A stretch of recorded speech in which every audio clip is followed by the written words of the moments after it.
사랑하는 여러분, 최근 우리 한국 사회와 한국 교회에 상당히 큰 충격적인 사건이 있었죠. 제가 지난 몇 주 동안 가장 많이 받았던, 우리 성도들에게 받았던 질문은 기독교 이단입니다. 목사님, 기독교 이단에 대해서 좀 말씀해 주세요. 좀 듣고 싶어요. 이런 질문들을 개인적으로 많이 받게 되었습니다. 그래서 제가 마음은 바로 제가 이 기독교 이단에 대한 설교를 좀 하고 싶었는데, 아시는 바와 같이 또 단기 선교가 또 준비되어 있었고, 또 선교를 다녀온 후에는 또 선교 보고가 있었기 때문에 제가 하지를 못했습니다. 그래서 제가 오늘 이제 이 기독교 이단에 대한 이 이야기를 여러분과 함께 나누면서 다시 한번 우리의 믿음과 또 우리의 이 신앙을 영적으로 점검받는 기회가 되었으면 좋겠습니다. 제가 최근에 이 기독교 이단들, 특별히 우리 청년들이 예배드리는 예배의 현장을 제가 이렇게 영상으로 한번 본 적이 있습니다. 아내와 함께 보게 되었는데, 참 보면서 이렇게 겉으로 저게 만약에 이단이 아니라면 참 굉장히 질서 있고, 그리고 뭔가 짜임새 있고, 물론 다 마스크로 그들의 얼굴은 가렸지만 그 청년이라는 것은 금방 느낄 수 있거든요. 보면서 참 마음이 많이 아팠고, 그러면서 제 안에 이런 생각이 들었어요. 우리가 이 기독교 이단 잊어먹을 만하면 한 번씩 한국 사회에 충격을 던지고, 한 번씩 한국 사회를, 한국 교회를 흔들어 놓는 이 이단들, 이들을 생각할 때마다 다시 한번 이런 다짐이 생깁니다. 우리 자녀들을 위해서 정말 기도를 많이 해야 되겠다. 정말 우리 자녀들을 위해서 기도를 많이 해야 되겠다. 왜냐하면 이 가운데 우리 자녀들을 두신 분들이 많잖아요. 특별히 또 우리 자녀들이 대학을 간다든지, 또는 취업을 한다든지, 또는 어떤 직장을 떠나서 또 이렇게 멀리 간다든지, 부모 품에 있을 때는 괜찮은데 부모 밖을 떠나서 멀리 갈 때, 또는 시집 장가 갈 때도 마찬가지겠죠.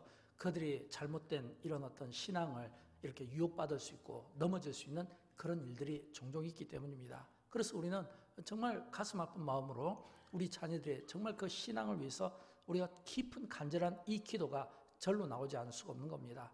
또 믿음 약한 성도들을 위해서도 우리가 기도를 많이 해야 되고, 특별히 또 이 기독교 이단의 가장 표적이 누구냐면 호기심이거든요. 특별히 호기심이 많은 분들이 있어요.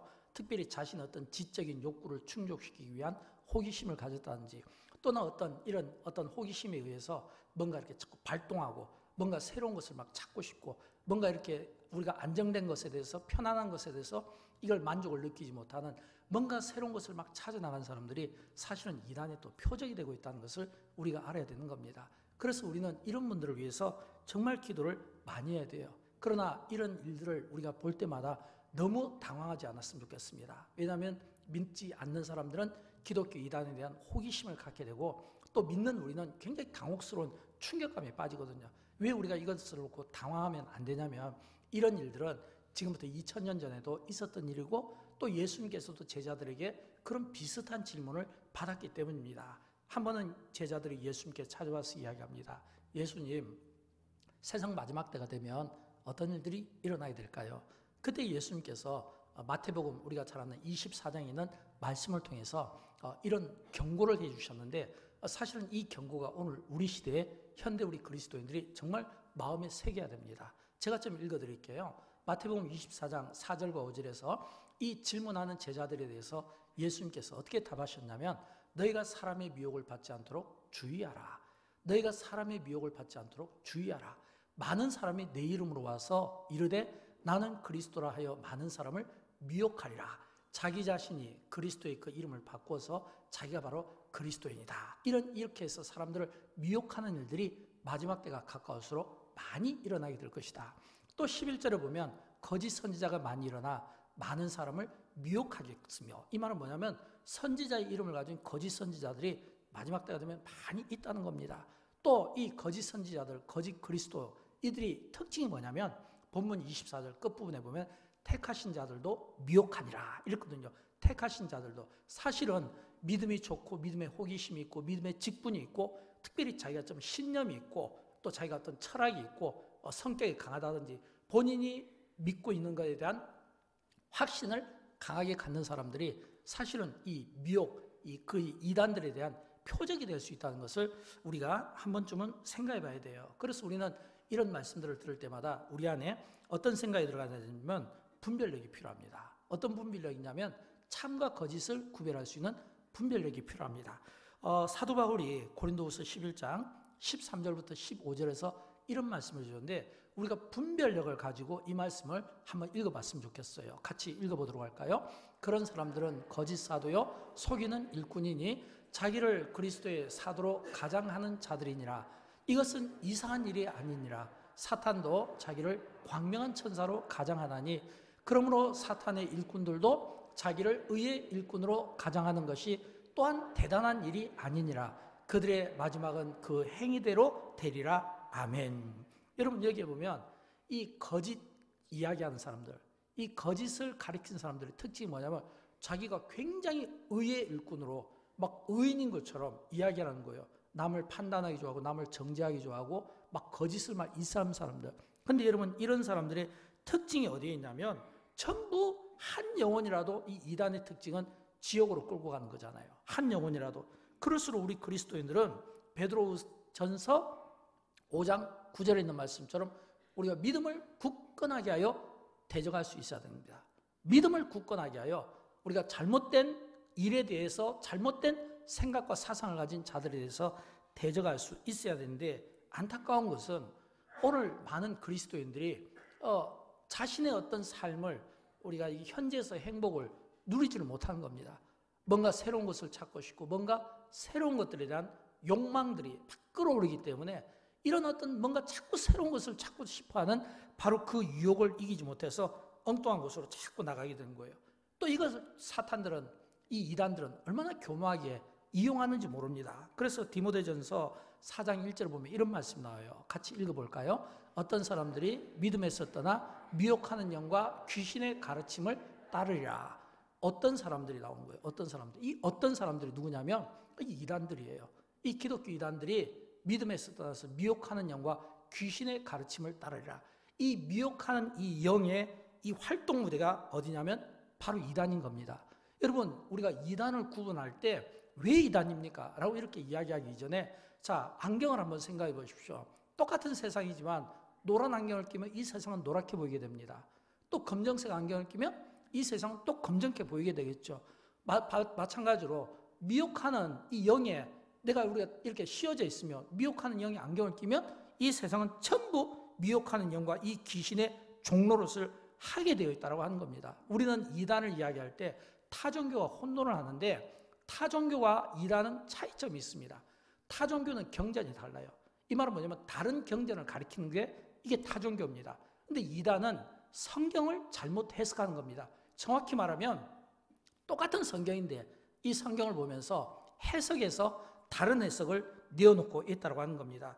특별히 이 다른 해석을 내어놓을 때 우리가 주의해야 될 점은 성경 공부 또는 목사님들의 설교, 그 다음에 또 찬양, 가사, 그 다음에 또 설교를 하는 설교자나 찬양하는 찬양 전달자나 이런 사람들이 잘못 해석하면 이게 이단이 된다라고 하는 겁니다. 그리고 이 이단의 배후에는 반드시 뭐가 있냐면 미혹의 영이 따른다. 미혹의 영이 따른다. 여러분 이단은 어디에 공격할까요? 이단은요 원래 이 사탄의 그 뜻 가운데 보면 스마트하다는 말이 있거든요. 영리하다는 겁니다. 여러분 이단을 가볍게 보면 안 돼요. 우리보다 훨씬 더 영리해요. 스마트해요. 그래서 그리스도인들을 공격할 때 어느 부분을 공격하겠습니까? 여러분 싸움 잘하는 사람들의 특징은 그가 막 체격이 좋아서 건강해서 막 무기를 가지고서 싸움 잘하는 게 아니잖아요. 싸움 잘하는 사람의 특징은 상대의 약점을 꿰뚫어 보는 거죠. 상대가 어디가 약한가를 공격하잖아요. 마찬가지예요. 이단이 보통 교회나 또는 성도들을 공격할 때 우리가 어디에 가장 취약한가? 그리스도인들이 가장 취약한 게 뭐냐면 구원관이에요. 구원받았습니까? 언제 받았어요? 이렇게 물어보면 당황하고 답을 못하는 경우가 참 많이 있거든요. 이런 이 구원관을 비롯해서 성경 공부라든지 또는 어떤 찬양이라든지 또는 설교라든지 이런 부분에서 참 약한 부분들이 많거든요. 그래서 우리는 이단을 보면서 특별히 이단이 우리 그리스도인들을 공격할 때 자주 유혹할 때 우리가 반드시 점검해야 될 여러 가지가 있는데 제가 시간상 4가지만 좀 여러분에게 설명을 드리고 싶어요. 첫째는 구원의 확신입니다. 여러분 구원의 확신이 있습니까? 그러면 우리는 주저없이 예 이렇게 나와야 되는 거예요. 구원의 확신이 있습니까? 예 나와야 되죠. 근데 예를 들어서 결혼한 사람에게 결혼했습니까? 그럼 당연히 네 나오잖아요. 아니 결혼한 사람한테 결혼했어요. 당신 결혼했어요 했는데 이걸 갖다 미적적하게 이 답을 갖다가 끌고 가면 굉장히 이 질문하는 사람이 이상하게 보일 거 아니에요. 마찬가지예요. 예수 믿은 사람에게 예수 믿었습니까? 구원받았습니까? 그럼 당연히 나와야 되는데 내가 구원을 받았나 안 받았나? 내가 받은 것 같기도 하고 안 받은 것 같기도 하고 이런 마음을 가지고 있을 때 이단은 우리를 공격할 수가 있다고 하는 겁니다. 더 놀라운 것은 어떻게 구원받지 않은 사람이 예배를 드릴 수 있고 예수를 믿을 수 있습니까? 우리가 예수께서 예배 드리고 우리가 사도신경하고 주기도문 하는 것은 다 구원받은 거예요. 근데 구원받았는데도 불구하고 구원받았습니까? 라고 할 때 미적적하게 답할 수가 있다. 이게 문제입니다. 근데 여러분, 영광교회는 교리 공부를 하고 있습니다. 또 영광교회는 제자훈련과 사역훈련을 하고 있습니다. 어떤 의미로 보면 영광교회는 제자훈련을 통해서 이미 공부하신 분은 알겠지만 구원의 5단계를 가르치고 있고, 또 교리대학을 통해서 또 이 구원에 대한 좀 더 디테일하고 확실한 부분들을 다루고 있습니다. 또 뿐만 아니라 사역훈련을 통해서 로마서 8장 서론 부분에서 또 구원을 또 다루고 있습니다. 영광교회는 제자훈련, 사역훈련, 교리대학을 통해서 계속 우리에게 이 구원의 확신에 대한 가르치고, 이 구원은 오직 예수 그리스도 복음만을 통해서 이 구원이 얻게 된다는 이 확증을 시켜주고 있는 겁니다. 저는 이번 기회에 혹시라도 그런 분이 없겠지만 나의 구원에 대해 의심이 있거나 좀 확신이 약한 분들은 꼭 제자훈련이나 또는 교리대학을 통해서 여러분의 구원을 꼭 확증하고 내가 구원받은 하나님의 백성이고 자녀라는 이 사실을 조금 더 주저없이 밝힐 수 있기를 진심으로 축복합니다. 이 구원의 확신이 분명할 때 우리는 넘어지지 않습니다. 그러나 이 구원의 확신이 만약 내가 확신이 서지 못하면 우리는 언제든지 이단으로부터 이 유혹을 피하기가 어렵게 된다라고 하는 겁니다. 그 다음에 두 번째는 전도입니다. 예수님께서 누가복음 10장 1절을 보면 이런 말씀 나와요. 주께서 따로 70인을 세우사 친히 가시려는 각 동네와 각 지역으로 둘씩 앞서 보내시며, 이 말은 예수님께서 70인을 두고 2명씩 나누어서 각 동네 지역으로 전부 전도의 영을 보내게 된 겁니다. 여러분, 구원받은 확신, 우리가 이단으로부터 우리 자신을 지키기 위한 가장 좋은 방법은 전도입니다. 전도는 이단으로부터 우리가 그 영혼을 건지는 겁니다. 또 우리의 믿음을 또 단단하게 만드는 겁니다. 또 이 전도는 우리 구원의 확신이 있는 사람이 할 수 있습니다. 내가 구원의 확신이 없는데 내가 누구에게 전도할 수 있습니까? 문제는 교회마다 전도를 하지 않는 겁니다. 요즘에 밖에 나가보면 이 전도의 현장에 보면 이 교회가 전도하기보다는 오히려 이상한 단체나 또는 기독교 이단에서 전도하는 경우를 많이 보잖아요. 막 굉장히 어떻게 보면 마음이 아프잖아요. 당연히 전도를 해야 될 교회가 전도하지 못하니까 오히려 이단이 전도하고 있는 겁니다. 근데 사실은 우리 어떤 연약한 부분들이 무엇인가라고 우리가 다시 한번 돌아볼 때 우리 교회는 반드시 우리가 전도를 해야 되는 겁니다. 왜냐하면 내가 전도를 한다는 것은 내가 구원의 확신을 이야기하고, 또 교회는 전도를 통해서 진리를 가리키고 진리 안에 머물고 이 진리를 배우게 하는 겁니다. 근데 이단은 다르잖아요. 이단이 전도하는 것은 이 진리를 가장해서 그들이 원하는 것은 교주를 그리스도의 자리에 얹혀놓고 교주를 진리라고 만드는 겁니다. 그러나 우리는 복음이 성경이 진리고 예수 그리스도가 진리라는 것을 가리키는 겁니다. 다르잖아요. 다르기 때문에 우리 교회는 반드시 이 전도에 힘쓰고, 또 영광교회가 존재하는 한 계속해서 우리가 이 전도를 멈추면 안 되는 겁니다. 영광교회가 신동아 전도팀이 있고 전도 특공대가 있잖아요. 이 전도팀이 있는 것을 참 기쁘게 생각하고 멈추지 않기를 원하고 더 힘있게 쓰임받기를 원하고, 전도를 통해 한 명이라도 그 한 영혼을 옳은 데로 올 수 있도록 그 한 영혼을 건지고 구원시키는데 우리가 최대한 노력을 해서 하나님께 영광 올려드리고 교회와 우리 성도들을 지키고 보호하는 데 힘쓰기를 진심으로 축복합니다. 세 번째는 재림신앙입니다. 재림신앙. 성경에 보면 데살로니가 후서 2장 1절부터 2절을 보면 이 재림신앙에 관한, 바른 재림신앙에 관한 말씀들이 나오는데 우리 같이 한번 읽어보도록 할까요? 형제들아, 우리가 너에게 구하는 것은 우리 주 예수 그리스도의 강림하심과 우리가 그 앞에 모임에 관하여 영어로나 또는 말로나 또는 우리에게서 받았다는 편지로나 주의 날이 이르렀다고 해서 쉽게 마음이 흔들리거나 두려워하거나 하지 말아야 한다는 것이라. 아멘. 이 말은 뭐냐면 주님의 날이 이르렀다고 해서 쉽게 마음이 흔들리지 마라, 이 말이에요. 마음이 흔들리지 마라. 여러분, 그리스도의 재림을 믿으시죠? 저는 믿습니다. 우리 모두가 그리스도의 재림을 믿습니다. 그래서 우리는 이 재림에 대해서 바른 성경적인 접근이 중요합니다. 왜냐하면 이단들도 이 재림을 가지고 이야기를 하게 되거든요. 근데 사실은 믿음이 좋은 성도들인 것 같지만 사실은 이 재림신앙에 대해서 연약한 부분들이 참 많습니다. 저는 이 재림신앙만 이야기하면 제 안에 참 아픈 마음이 있습니다. 오래전 이야기인데 제가 영광교회 초기 때 전도사 생활할 때 그때 이 여천고등학교가 막 세워졌을 때거든요. 여천고등학교 그때 이 1회 2회 세워졌을 때거든요. 학생 수가 그렇게 많지는 않았어요. 그때 전도사 생활할 때 뭐 지금처럼 우리 중고등학교 학생들이 막 많은 그런 숫자가 아니었거든요. 한 20여 명 정도 되었기 때문에 한 학생 한 학생이 너무 소중했고 그때 이 중고등부를 사회가면서 참 진짜 그 형제 자매들을 정말 따뜻하게 또 그러면서 그들의 영혼을 위해서 참 많이 기도를 했는데 어느 날 이렇게 아무 소식 없이 형제 하나가 그 당시에 여천고등학교 1학년이었는데 형제 하나가 없어졌어요. 나중에 소문을 들어보니까 이사 갔다는 이야기까지는 들었어요. 근데 그 형제가 굉장히 믿음 생활을 잘했거든요. 그 형제에 대한 그 참 안부가 소식이 참 궁금했는데 그로부터 몇 해가 지난 후에 그 형제가 굉장히 초췌한 모습으로 한밤중에 저를 한번 찾아왔어요. 그래서 함께 교회에서 이야기를 하면서 그 형제의 이야기를 듣게 됐는데 참 마음이 너무 아팠습니다. 왜냐하면 그 형제의 부모가 이 재림신앙에 빠진 거예요. 그 당시 다미 선교회라고 하는 이 재림, 이 이장님 씨의 이 재림신앙에 빠져가지고 정말 끔찍한 일이 있었는데 이 형제의 아버지가 그 당시 여수 경찰서에서 고위 관리직으로 있었거든요. 상당히 유능한 이런 경찰 공무원이었어요. 또 어머니가 그 당시에 이 여수에서 보험회사 소장으로 있었거든요. 여러분 한번 생각해 보십시오. 경찰 공무원이잖아요. 그것도 고위직이거든요. 또 엄마가 또 이 보험회사 소장이잖아요. 그 당시에 굉장히 경제적으로 여유가 있었어요. 왜냐하면 그때만 하더라도 구여수, 구여천으로 나눠져 있을 때고 그 당시에는 구여천보다는 구여수가 훨씬 잘 살 때였거든요. 그때 이 여서동에 이 금호아파트가 생겼을 때 50평짜리 아파트가 제 기억으로는 처음 생길 때 거기로 이사를 간 거예요.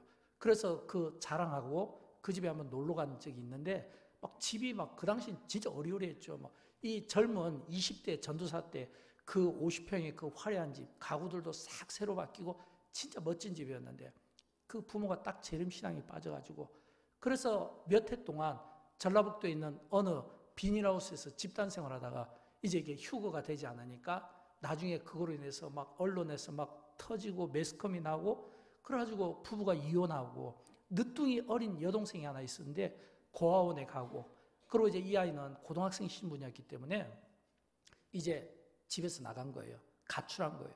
가출해서 여기저기 돌아다니다가 굉장히 초췌한 모습을 하는데 이 친구의 그 모습이 너무 가련하고 그리고 그의 그 이야기에 집중하다 보니까 그가 지금 무엇을 하는지 물어볼 겨를도 없이 그 이야기를 듣고 참 마음이 아팠습니다.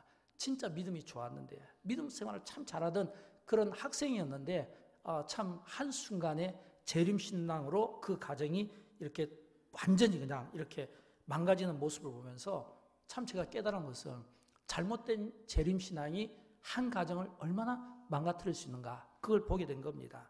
여러분 그렇다고 해서 우리 그리스도인들이 그리스도의 재림을 우리가 기다리지 않으면 그건 잘못입니다.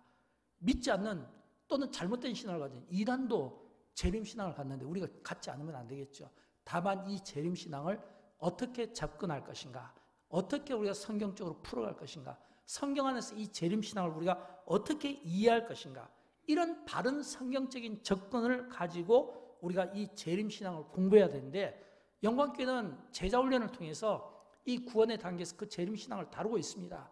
또 기독교 교리 대학을 통해서 이미 저와 공부하신 분들은 이 재림신앙을 다루고 있습니다. 저는 여러분 할 수만 있으면 기회가 되면 꼭 교리대학이나 또는 제자훈련을 통해서 이 재림신앙, 이 재림에 대한 이런 바른 성경적인 이 접근을 가지고 우리가 우리의 믿음을 잘 지키고 우리의 믿음이 흔들리지 않도록 유혹받지 않도록 그래서 만들었으면 좋겠어요. 저는 저와 여러분 우리 모두가 참 이 바른 신앙을 가졌으면 좋겠어요.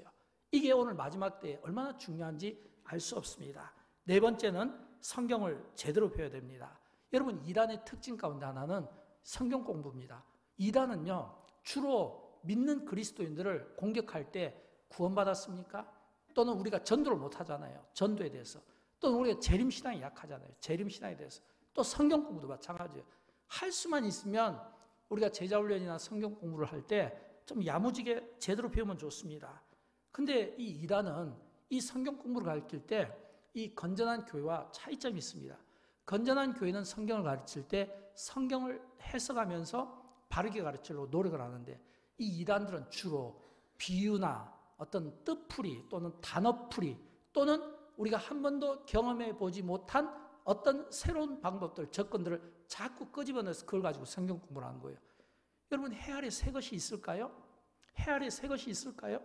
여러분, 우리가 예를 들어서 식사할 때 이렇게 평생 우리가 집에서 먹는 그 식단이 같은 식단이지 다른 게 있을까요?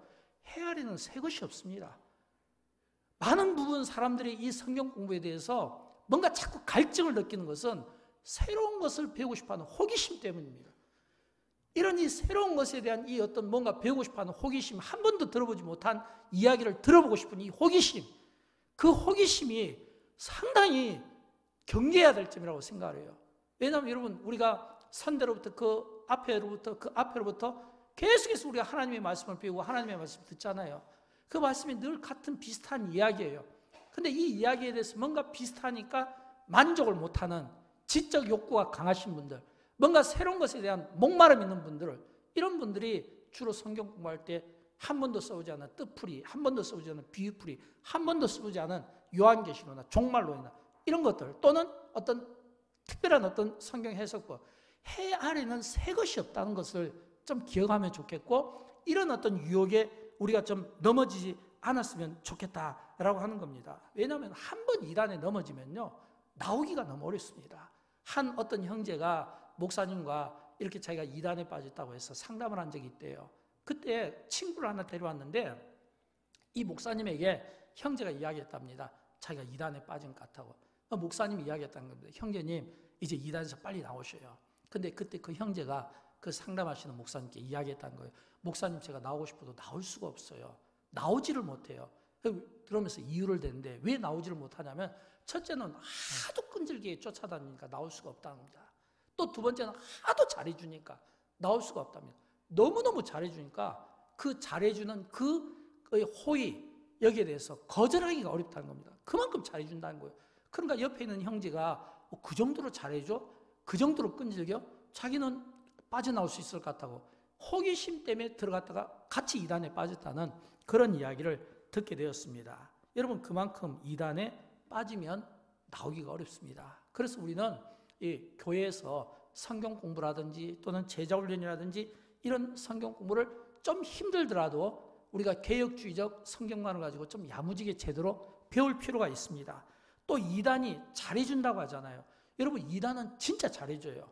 정말 막 친절함을 해요. 왜냐하면 우리는 구원을 이야기하거든요. 우리는 복음을 이야기하거든요. 근데 이단들은 보면 주로 사랑이거든요. 섬김.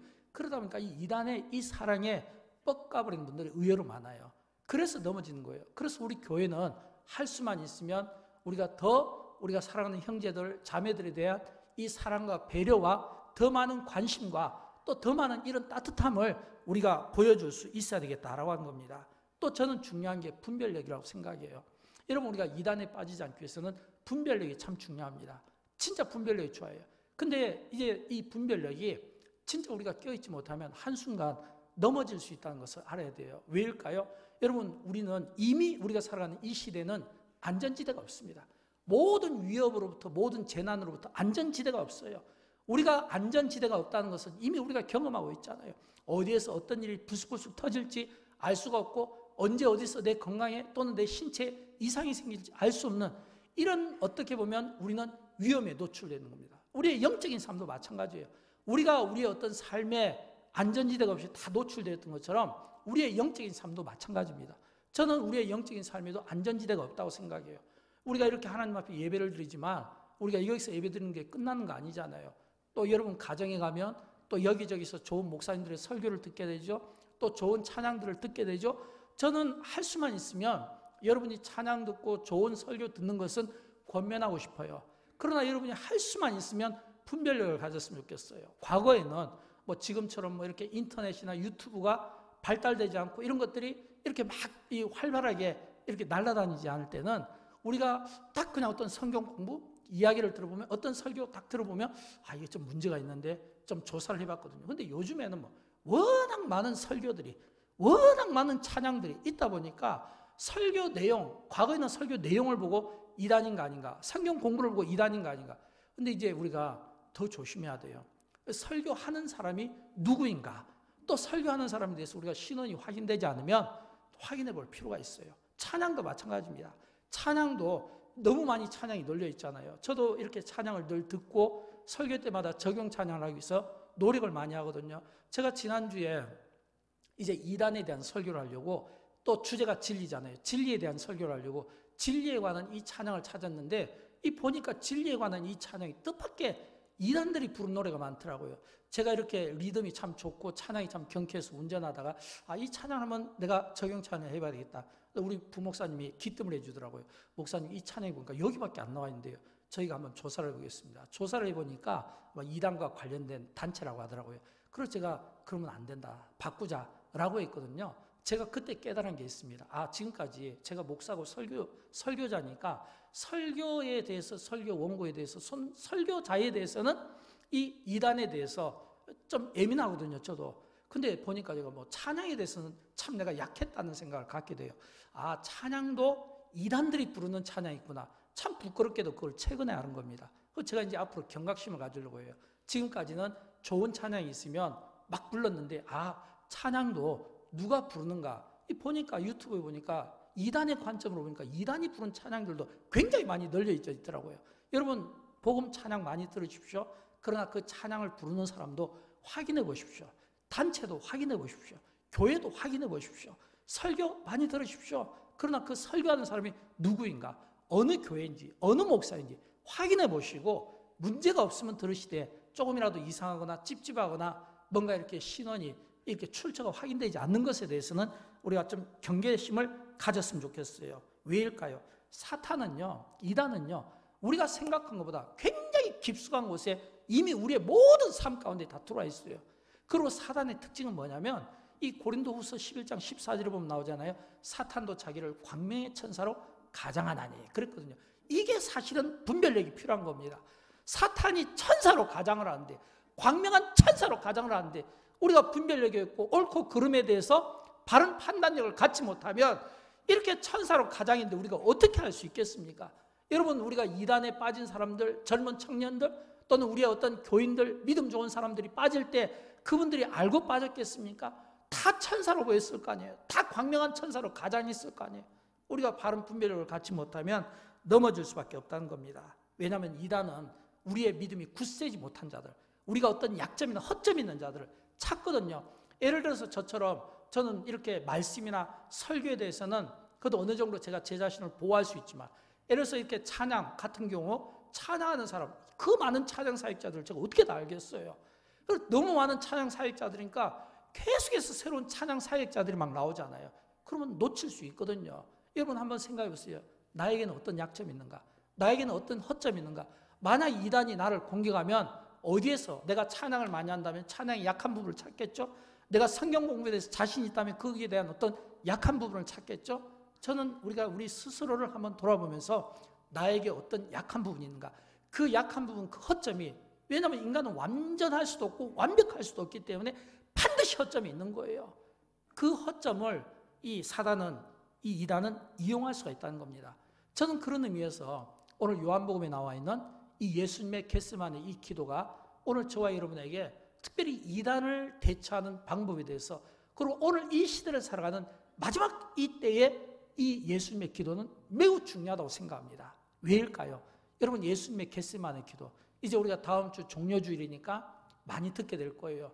왜냐하면 고난주가 아니고 특세니까 예수님의 겟세마네 기도가 나올 거예요. 여러분, 이 예수님의 겟세마네 기도의 특징은 뭐냐면 세상이 아닙니다. 세상에 있는 자기 사람들, 예수의 제자들, 미래 그리스도인들, 미래에 태동할 교회를 위한, 주님은 그 기도를, 그 마지막 그 십자가를 지시기에 앞서서도 그 기도를 드렸다는 거예요. 그 예수님의 그 십자가의 그 기도가 두 가지로 우리에게 요약된 것을 볼 수 있는데, 첫째는 뭐냐면 악에서 보존하여 주옵소서, 이 기도를 드린 겁니다. 오늘 본문 15절을 같이 읽어볼까요? 내가 비옵는 것은 그들을 악에 빠지지 않게 보존하시기를 위함이니이다.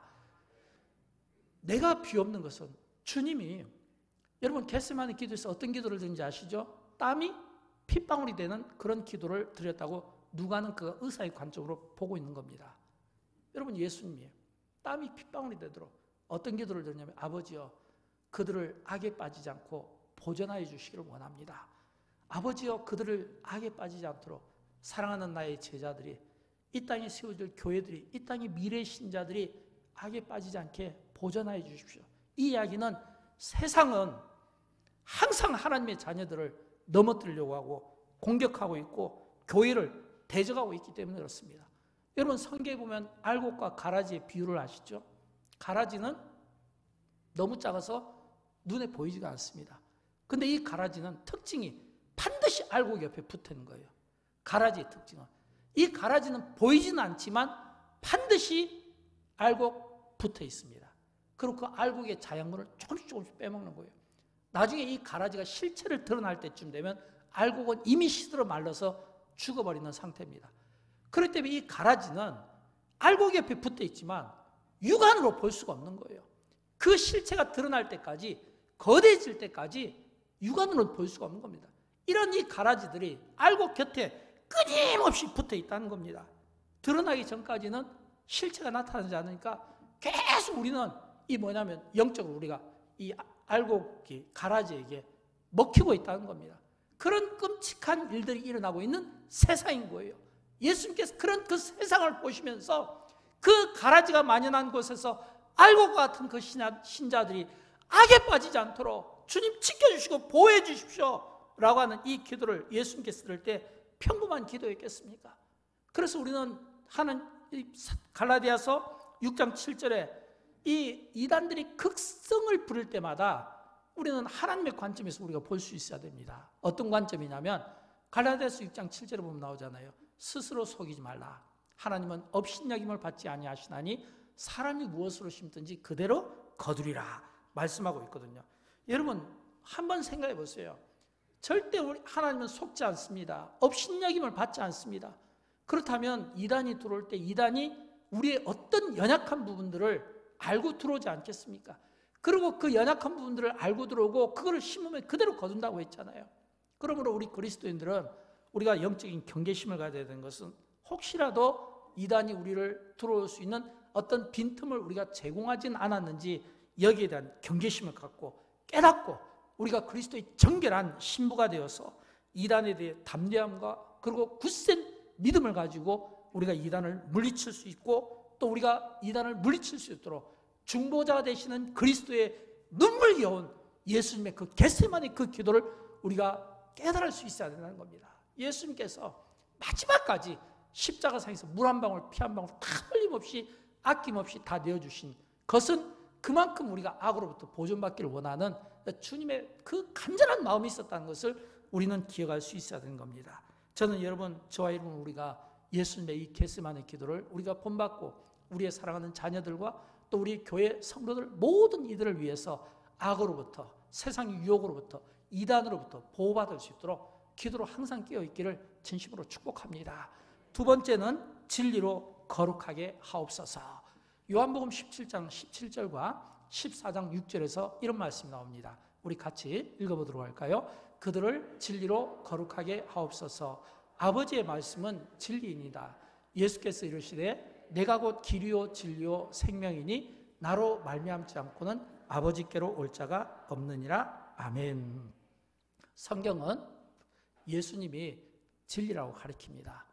예수 그리스도께서 진리라고 가르칩니다. 예수님께서 친히 내가 곧 길이요 진리라고 말씀하고 있습니다. 그러므로 우리를 진리로 이끄는 분은 예수 그리스도 한 분밖에 없습니다. 우리를 진리로 이끄는 분은 예수 그리스도 한 분밖에 없습니다. 이 점을 우리가 명확하게 해야 되는 거예요. 왜냐하면 이단들은 끊임없이 그들이 하고 싶은 그 욕망, 그들이 하고 싶은 포장은 뭐냐면 예수 그리스도 그 이름을 자기 이름으로 바꿔치게 하고 싶어 하거든요. 끊임없이 진리가 그리스도고 그리스도가 진리라고 하는 이 진리가 그리스도가 아닌 자기라고 하는 것을 바꿔치기 하고 싶어 하거든요. 그래서 사람의 아들이라는 점을 막 강조하고 막 부각시키고 막 이런 것은 바로 자기를 이름을 바꾸고 싶어 하는 이런 어떤 이단들의 욕망이 있음을 볼 수 있어야 됩니다. 그러나 성경은 우리에게 분명하게 말씀하고 있습니다. 구원은 오직 예수 그리스도를 통해서만 얻게 된다. 예수 그리스도를 통해서만 구원을 얻게 된다. 예수 그리스도가 구원이고 참된 영생도 그리스도를 통해서 얻게 되고 참된 구원도 예수 그리스도를 얻게 되고 예수 그리스도 외에는 그 어떤 다른 복음도 우리를 구원할 수 없다는 점을 분명하게 말씀하고 있습니다. 또 뿐만 아니라 이 사도 바울은 그가 갈라디아서 교회를 통해서 이런 메시지를 던지는데 이 바울의 이 경고적 이 메시지가 오늘 저와 여러분에게도 동일하게 적용되면 좋겠습니다. 갈라디아서 1장 6절부터 10절에 있는 말씀인데 제가 좀 읽어드릴게요. 다른 복음을 따르는 것을 내가 이상하게 여기노라. 이 말은 바울이 지금 다른 복음을 따르는 것들을 이상하게 여기는 거예요. 그러면서 강조합니다. 다른 복음 없습니다. 다른 복음 없습니다. 다른 복음은 없어요. 다만 어떤 사람들이 너희를 교란하여 그리스도의 복음을 변하게 하려 함이라. 이게 이란이거든요. 그러나 우리는 혹은 하늘로부터 온 천사라도 우리가 너에게 전한 복음 외에 다른 복음을 전하면 저주를 받을지어다. 천사라 할지라도 우리가 전한 복음 외에 다른 복음을 전하면 저주를 받을지어다.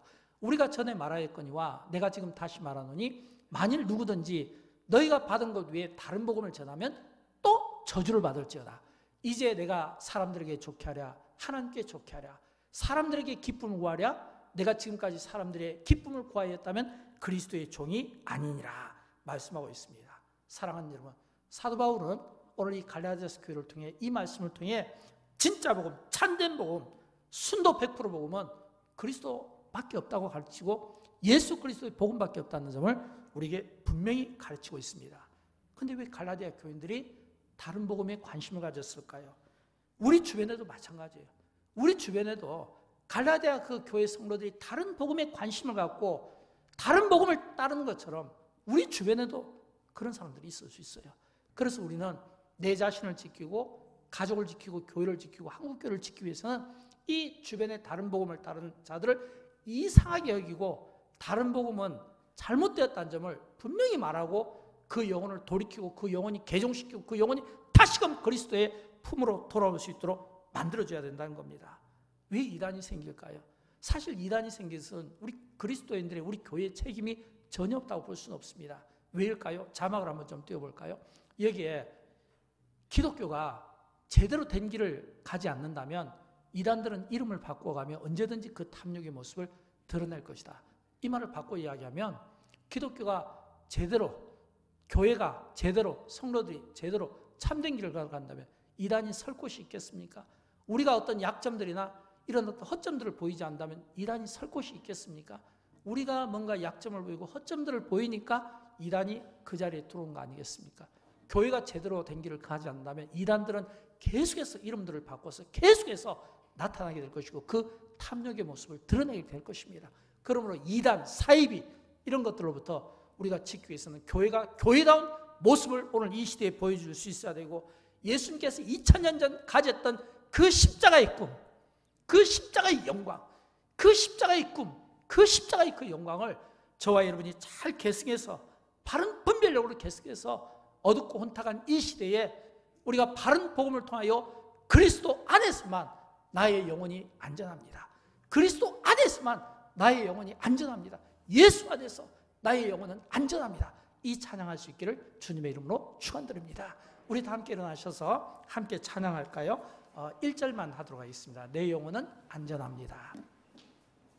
이 찬양을 통해서 다시 한번 이번 한 주 동안 우리가 이 기독교 이단으로부터 혹시 우리 자신이 노출되지는 않았는지 아픈 마음으로 우리가 이 찬양을 통해 우리의 영혼도 건지고 또 우리가 다른 이들의 그 영혼을 건지는 귀한 일에 저와 여러분이 쓰임받기를 바랍니다. 내 아버지 그분 안에서 내 영혼은 안전합니다. 주 손길로 내 삶을 안으시니 그 평강이 나를 덮습니다.